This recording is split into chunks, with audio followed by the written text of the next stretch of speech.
Kalian masih ingat nggak kasus Mondi Tato yang fitnah Ustadz asal Malaysia pada beberapa tahun yang lalu? Nah, terus hampir ketahuan tuh, ditutupi lah pakai bag dia di depan ini. Dia pakai ini. Ini di Langsung acara langsung podcast. dia tarik ininya, langsung tutup. Iya, aku langsung lagi. Kalian tahu, si Mondi saat ini ditangkap polisi karena terlibat dalam kasus menghilangkan nyawa seseorang sesama anak jalanan. Si Mondi Baru tahu bagaimana ceritanya mereka bisa punya masalah.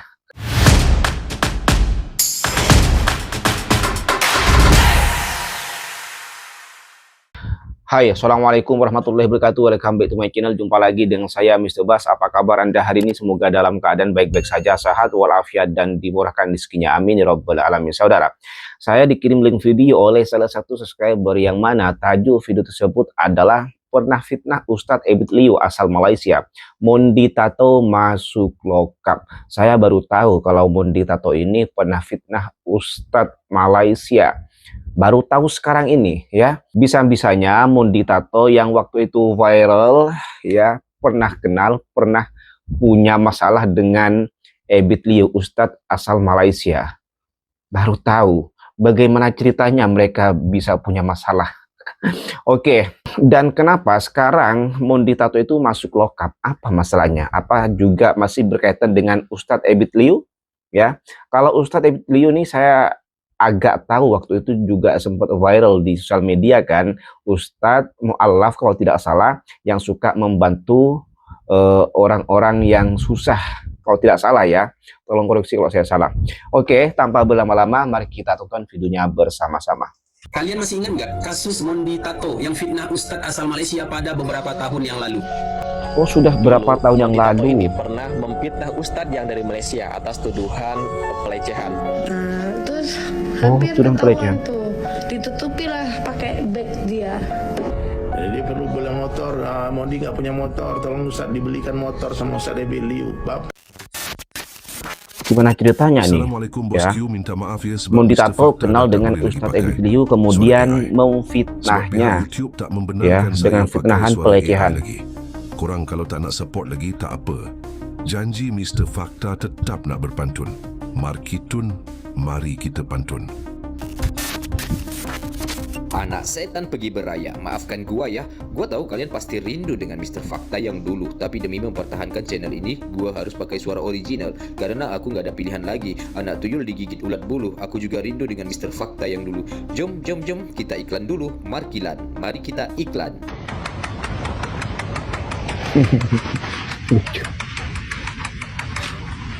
Ada aja Mr. Fakta Masih ini. ingatkah Anda tentang kasus fitnah yang menimpa Ustadz Ebit Liu dulu? Dia difitnah melakukan tindakan tidak senonoh oleh salah satu anak pang berjenis kelamin perempuan, yaitu namanya Mondi Bosku. Ternyata fitnah itu dibalas langsung oleh Allah, dan sekarang anak pang itu telah ditangkap oleh polisi karena menjadi tersangka kasus menghilangkan nyawa orang. Cukup baik banget Ustadz Ebit Liu kepada dia, hanya karena Ustadz Ebit Liu ingin dia hijrah kembali ke jalan Allah. Tapi balasannya kepada Ustadz Ebit Liu sungguh sangat keji, memfitnah karena dibayar oleh orang.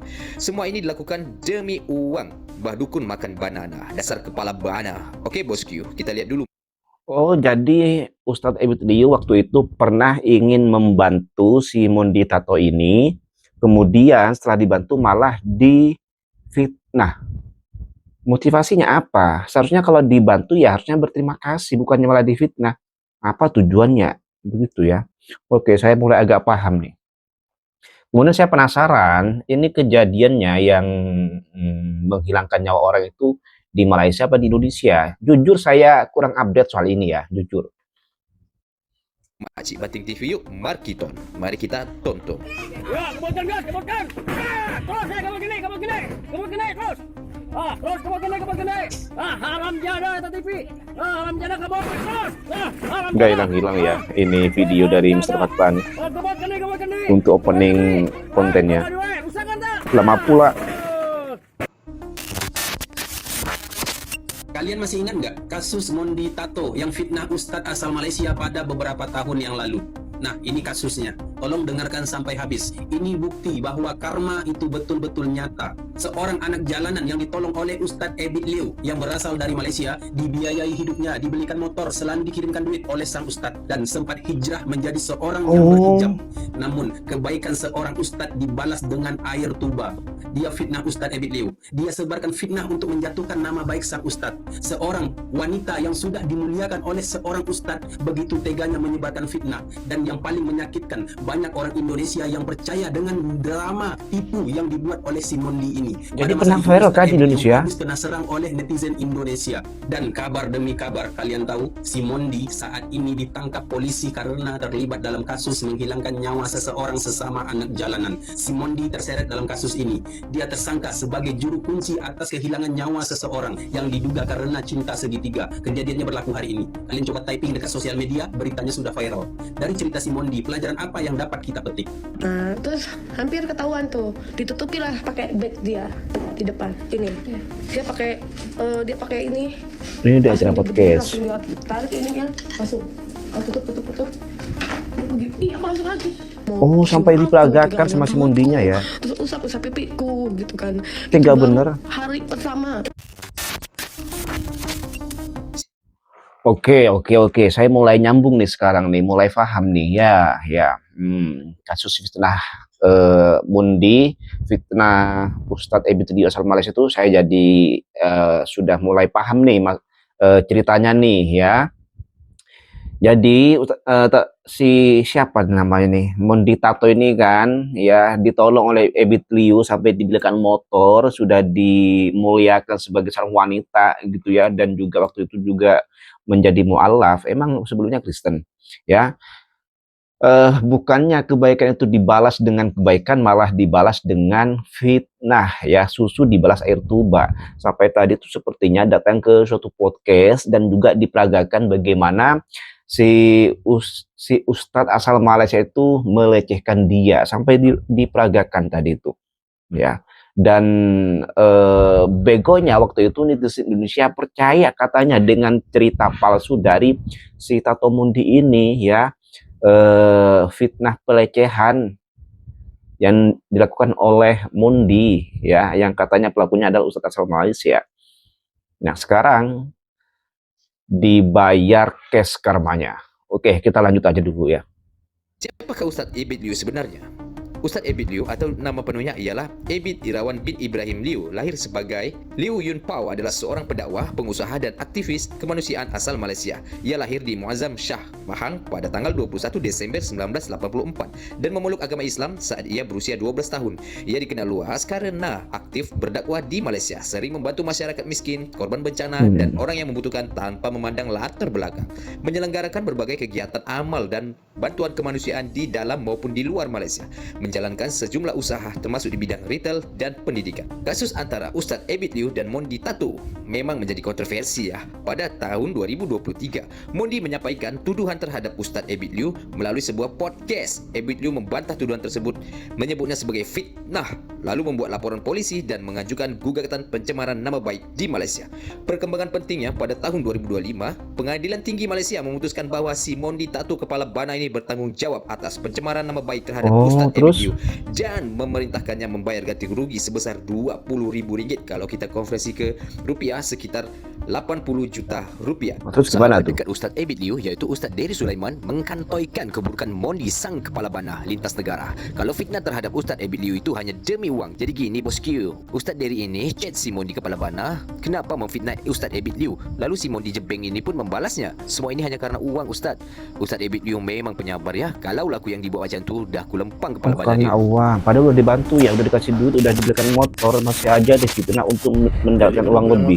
Mondi nggak punya motor, tolong Ustadz dibelikan motor sama Ustadz Ebit Liu. Bapak kalian dia mungkin tak belikan kalian motor. Ini dibelikan motor. Kemudian setiap bulan dikirim uang untuk biaya hidupnya, dikirim uang setiap bulan. Terakhir diminta uang lagi, bilang uang di akunnya hidup tiba-tiba hilang. Kalau hilang coba lagi report polis. Nanti kalau memang benar-benar hilang kita kirimkan lagi uang. Ternyata dia bukan report polis, dia buka hijab dia ngerokok lagi, dia make lagi. Ya ini versi anak-anak bangsa dia di sana. Kemudian dia bikin masalah. Nah, saya Liu masih bantu dia. Meskipun dia sudah buka hijab, Liu masih bantu dia. Staf dia tetap hantar dia uang. Subhanallah, baiknya tak terkira baiknya. Saya kalau ke Malaysia dihantar uang. Kalau saya datang ke rumah saya selalu dia bawa hadiah oleh semua. Masih kalian cari aibnya. Apa maunya? Aku bingung juga. Ya, bantu orang Malaysia saja. Orang Indonesia jangan dibantu.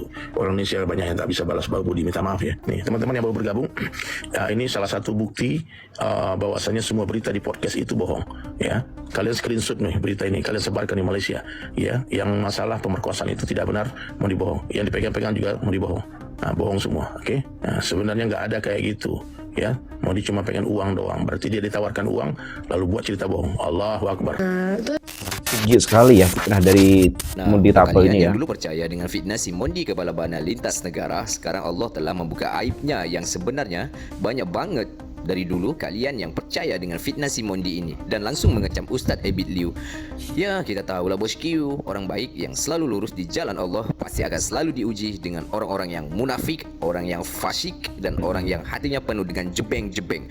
Gue selalu mengikuti perkembangan kasus yang dimana banyak orang melaporkan Ustadz Abid ke polisi, tapi satu pun bukti tidak ada yang bisa membuat Ustadz Abid Liu dijadikan pesalah ataupun dihukum. Itulah bukti Allah sangat sayang dengan Ustadz Abid Liu. Setelah semua pada makan, aku masuk duluan ke mobil, suruh masuk duluan, dan Ustadz masuk dan berbincang-bincang, dan ada sesuatu yang terjadi kan. Langsung tiba-tiba singkaplah dia itu sarung tuh ya, jubah ya. Kaget aku dong. Jangan angkat. Nah, dia ternyata mau nutup semua hording pintu, karena itu masih siang sore kan, banyak orang lewat. Ditutup hording. Lalu kenapa Ustadz kata gue ditutup gitu kan? Tak buat apa kata dia gitu kan. Tiba-tiba ya hampir dia mau ini aku menyentuh kan, mau begini, datanglah si driver sampai dia tuh ngomong, Ustadz kenapa tadi kan bukannya hordingnya nggak pakai hording, kok pakai hording, kenapa ditutup ini jendelanya? Di situ kan driver juga tanya dong gitu kan. Udahlah, itu yang kejadian kedua. Allah pasti tolong saya. Apa dia? Allah pasti tolong saya. Bukan Allah. Ceritanya itu sungguh meyakinkan ya si Mondi ini ya. Insyaallah dia tolong. Sampai tadi si hostnya itu akan tidak menyangka si Abid Liu melakukan itu. Kena hancur, musnah hidup kita. Tetap kita kata bersama kita siapa? Allah. Hari-hari kena bersama Allah sehingga manis memuji Allah, sehingga tenggelam dalam memuji Allah, sehingga cinta, sayang, rindu, takut kita hanya kepada siapa? Allah. Kepada Allah. Dialah pemilik segala. Dia Maha melihat, menyaksikan kita, Maha mendengar kita, Maha mengetahui semua isi hati kita. Karena itu kita kena buat dakwah setiap hari, mengajak manusia kepada Allah. Orang puji duit, kita puji Allah. Orang puji perempuan, kita puji siapa? Allah. Orang puji dunia, kita puji Allah. Orang puji diri sendiri, kita puji siapa? Allah. Sehingga Allah suka dengar. Lihat hamba aku, walau dia diuji, walau dia sakit, walau dia susah, walau dia bersedih, tapi dia kata apa? Aku bersama dia. Tetap dia memuji aku, tetap dia membesarkan aku, tetap dia mengagungkan Allah Subhanahu Wa Taala. Masya Allah, sungguh mulia hati Ustadz Abid Liu ya. Fitnah demi fitnah bisa dia lalui karena di hatinya hanya ada Allah. Kalau seandainya kita yang jadi Ustadz Abid Liu, confirm lah auto tak sanggup. Kau tu kena si Mondi Kepala Bana. Nah Bos Q, ini adalah momen di mana Ustadz Abid Liu mendengarkan ceramah dari Ustadz Abdul Somad. Para syaitan dilarang keras melihat ini ya. Nanti bisa kepanasan, auto terbakar dan meledak. Markiton, mari kita tonton.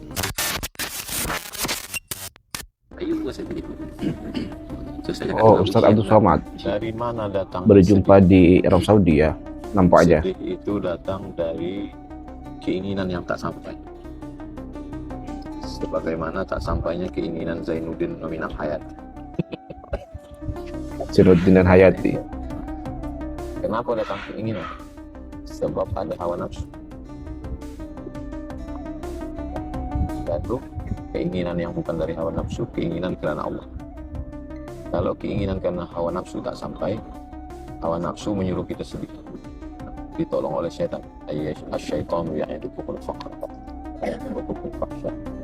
Tapi kalau keinginannya karena Allah tak jadi, dia tak sedih. Kenapa? Karena Allah belum ridha. Maka semuanya mesti ada lillah. Tak datang sedih karena Allah tidak pernah membuat kita sedih.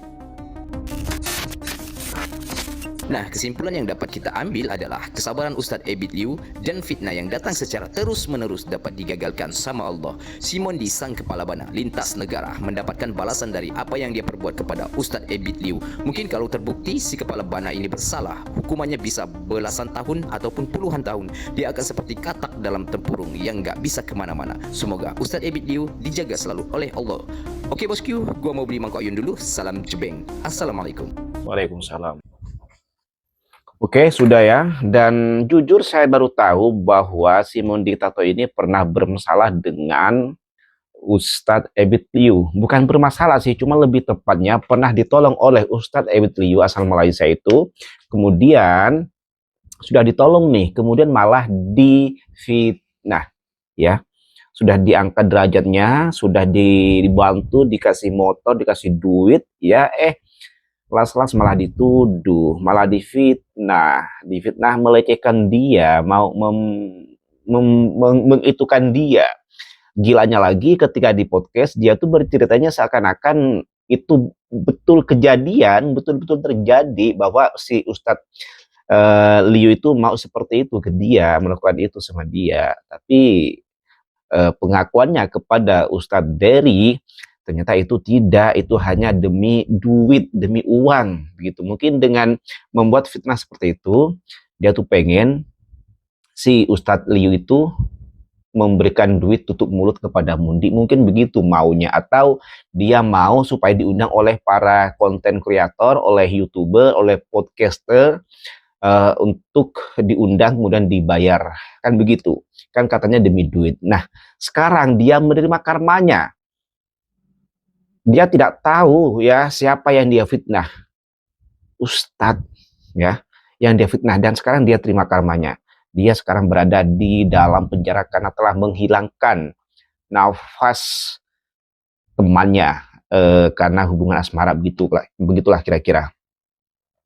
Ya, saya juga tidak mengikuti beritanya ya, baru tahu sekarang ini, dan juga baru tahu tentang permasalahannya dengan Ustadz Abid Liu ya.